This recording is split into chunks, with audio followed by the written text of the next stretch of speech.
Sorotan berikutnya, Presiden Prabowo Subianto resmi melantik Jenderal Tandio Budi Revita sebagai Wakil Panglima TNI. Posisi Wakil Panglima TNI terakhir kali terisi tahun 2000 lalu. Hormat senjata!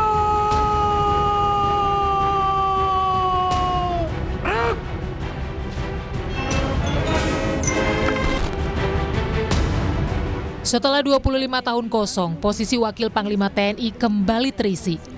Dalam gelar pasukan dan operasional dan kehormatan militer, Presiden Prabowo Subianto resmi melantik Jenderal Tandio Budi Revita sebagai Wakil Panglima TNI.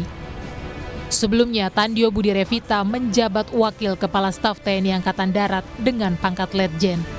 Pelantikan Wakil Panglima TNI kepada Jenderal TNI Tandio Budi, lulusan Akademi. Terkait posisi Wakil Panglima TNI yang baru dilantik, anggota Komisi 1 DPR dari fraksi PDIP TB Hasanuddin mengatakan, hal tersebut merupakan konsekuensi logis atas restrukturisasi yang dilakukan di tubuh TNI.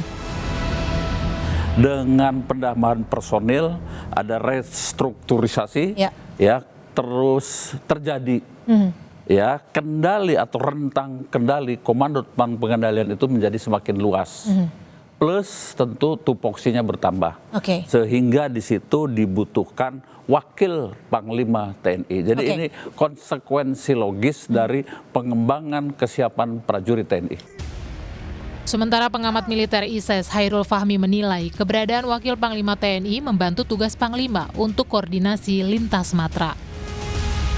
Saya kira posisi ini bukan sekadar pendamping Panglima, ya, melainkan bagian dari inti komando yang berperan ya menjaga kesinambungan kerja, ya, terutama ketika Panglima berhalangan atau ketika negara menghadapi situasi darurat maupun krisis, gitu ya.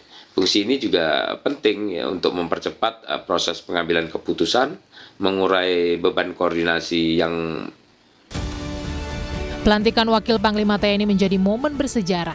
Pasalnya, jabatan Wakil Panglima TNI terakhir dipegang oleh Jenderal TNI Purnawirawan Fahrul Razi pada tahun 2000 lalu. Tim Liputan, Kompas TV.